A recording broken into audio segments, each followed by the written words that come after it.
আসসালামু আলাইকুম, আশা করি আপনারা সবাই অনেক ভালো আছেন। আগামী 6 মাসের মধ্যেই মানুষের ব্রেইনে চিপ বসিয়ে দেন ব্রেইন কন্ট্রোল করা যাবে এমন একটা প্রযুক্তি নিউরালিঙ্ক অবশেষে তৈরি করে ফেলেছে। এটা নিয়ে অনেকদিন ধরে টেস্টিং চলতেছিল, বাট ব্যাপারটা শুনতে একটু আজব লাগতেছে বা একটু কেমনই যেন লাগতেছে যে ব্রেইন কন্ট্রোল করা যাবে। এটাকে আমরা যদি নেগেটিভ ভাবে থিঙ্ক করি অনেক কিছু চিন্তা করতে পারবো, মানুষকে ব্রেইনে খারাপ দিকে নিয়ে যাওয়া যাবে, মানুষকে দিয়ে খারাপ কাজ করানো যাবে, অনেক কিছু করানো যাবে। বাট যদি আমি পজিটিভ জিনিস থিঙ্ক করি, ধরেন একটা মানুষের শরীরে ক্যান্সার আছে, সো সেই ক্যান্সারটা যেন না বাড়ে এবং ক্যান্সারটা যেন স্টপ করা যায়, তখন কিন্তু চিপ দিয়ে করা যাবে। দেন আরও একটা বিষয় হলো, অনেকের মানসিক প্রবলেম থাকে, অনেকে দেখা যায় যে ভাই বোন কোনো ধরনের ফিজিক্যাল প্রবলেম আছে বা মানসিক কোনো ইস্যুস নিয়ে এসেছে, মানসিক ভারসাম্যহীনতা তার সমস্যা রয়েছে, তাদের কিন্তু এই প্রবলেমটা সলভ করা যাবে। শুধু তাই নয়, অনেকে চোখে অন্ধ, তাদেরও চোখের অন্ধত্ব দূর করা যাবে এই চিপ বসিয়ে যখন ব্রেন কন্ট্রোল করা যাবে এর মাধ্যমে। সো এটা কিন্তু অনেক ইম্পর্ট্যান্ট একটা ইনোভেশন।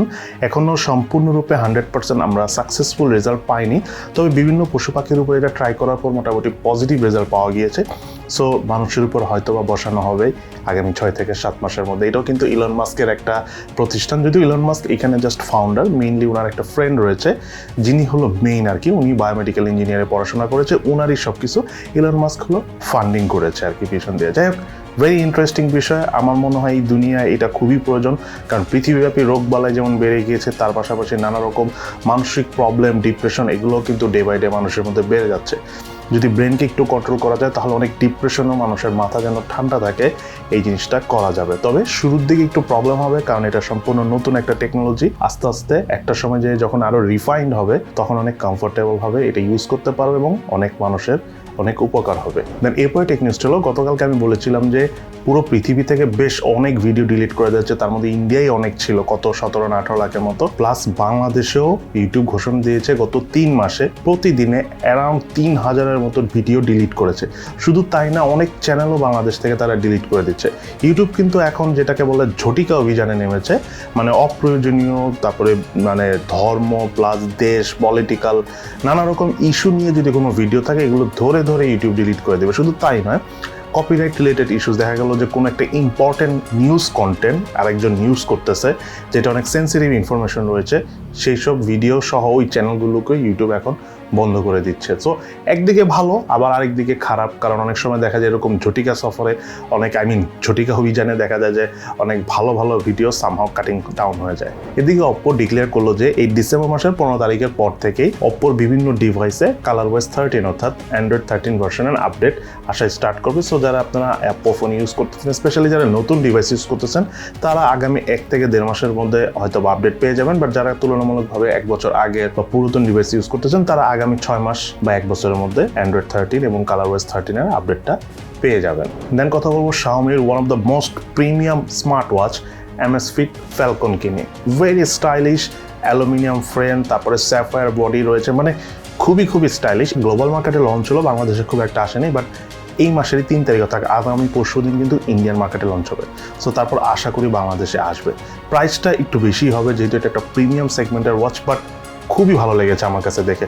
দেখা যাক, আসলে বোঝা যাবে ওয়াচটা আসলে কেমন। এদিকে কিলার রোবট ইউজ করার অনুমতি পেল হলো ইউএসের সান ফ্রান্সিসকোর পুলিশগুলো। তারা চাইলে আগামীতে ধরেন কোনো ধরনের কোনো হামলা হলে তখন যেয়ে এই কিলার রোবট ইউজ করতে পারবে। তারা ডাইরেক্ট মানুষ মেরে ফেলবে এবং অ্যাটাক করবে, বাট নর্মাল কোনো ইনভেস্টিগেশন বা নর্মাল কোনো মুভমেন্টে পুলিশ এই ধরনের রোবট ইউজ করতে পারবে না।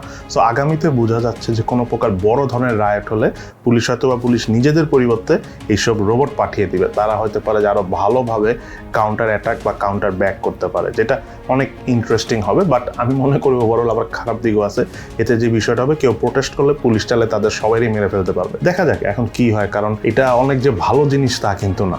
দেন এরপরে নিউজটা হলো ইলন মাস্ক। আপনারা সবাই জানেন, আমি প্রায় বলি যে একটা পাগল লোক। সো এই পাগল কয়েকদিন আগে যে কাজটা করছে আপনারা সবাই জানেন, যে অ্যাপল প্লাস গুগলকে বলছে এদের বাদ দিয়ে নিজেরাই ফোন তৈরি করবে, নিজেরাই মানে অ্যাপস স্টোর তৈরি করবে, কারণ এক্সপেন্সিভ দেখে কোনো কমিশন দিতে রাজি না সে অ্যাপেল অথবা গুগলকে, যেহেতু তার অ্যাপসগুলো তাদের অ্যাপ স্টোরে রয়েছে, যেটা সবাই ইউজ করে থাকে। বাট টুইটার নিজেকে একটু ডিফারেন্ট মনে করতে চাচ্ছিল।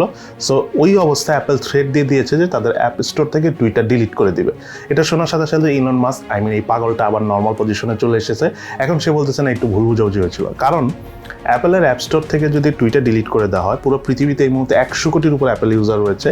আর বড় বড় দেশ, ধরেন আপনি যদি A1 কান্ট্রিগুলোর কথা বলি, ধরেন আমেরিকা বলেন, ইংল্যান্ড বলেন, বা এই ধরনের অস্ট্রেলিয়া বলেন, এইসব বড় কান্ট্রিতে মেজরিটি ইউজারই হলো অ্যাপেল ইউজার। সো সেখান থেকে যদি টুইটারই না থাকে অ্যাপ স্টোরে, সো দেখা যাবে অনেকেই টুইটার ইউজ করা কমিয়ে দিবে। তো এই কারণে সাথে সাথে ইলন মাস্ক আবার পাগল থেকে নর্মাল লাইনে এসে বলতেছে যে না, এটা একটু ভুল বুঝাবুঝি হয়েছে, এখন ঠিকঠাক হয়ে গেছে। এই হলো ইলন মাস্ক আর এই হলো টুইটার। দেখা যায় ফিউচার কি থাকে টুইটারে। এদিকে অ্যামাজনের অনেকগুলো বিজনেস ইন্ডিয়াতে ছিল, তার মধ্যে ই লার্নিং এবং ফুড সার্ভিস যেটা ছিল, বাংলাদেশে যেমন ফুড পান্ডা থাকে, এই দুটো সার্ভিস তারা বন্ধ করে দিচ্ছে। তার পাশাপাশি তাদের যে মূল বিজনেসটা রয়েছে সেটাও তারা বন্ধ করে দিবে বলে তারা ধারণা দিচ্ছে। ওই দুইটা সার্ভিস অর্থাৎ ফুড সার্ভিস এবং লার্নিং সার্ভিসটা আগামী বছর আগস্টের মধ্যেই কমপ্লিটলি শাটডাউন হয়ে যাবে। বাট বিজনেসটা এখনও তারা বলেনি কবে বন্ধ হবে। মেইনলি অ্যামাজনের যে প্রবলেমটা হচ্ছে যে ওই দেশের নর্মালি যে বিজনেস প্রতিষ্ঠান রয়েছে, যেমন ফ্লিপকার্ট রয়েছে, যেটা বাংলাদেশের ইভ্যালি ছিল। সো যখন ইভ্যালি ছিল কোনো প্রতিষ্ঠানই আসলে ইভ্যালির সাথে বিজনেস করতে পারেনি। ঠিক তেমন ওইখানে যেমন ফ্লিপকার্ট রয়েছে, ফ্লিপকার্টের সাথেও কিন্তু কেউ বিজনেস করতে পারতেছে না। আর ফ্লিপকার্ট এবং ইভ্যালি দুইটা একই রকম কোম্পানি, 10 টাকার প্রোডাক্ট সামহাও 2 টাকায় তারা সেল করে। তো ওইটার জন্য দেখা যাচ্ছে যে নর্মাল বিজনেস করে টিকে থাকাটা কঠিন। তো আলটিমেটলি অ্যামাজন হয়তো বা ইন্ডিয়া থেকে চলে যাবে, যেহেতু তারা অলরেডি ডিক্লেয়ার করেছে।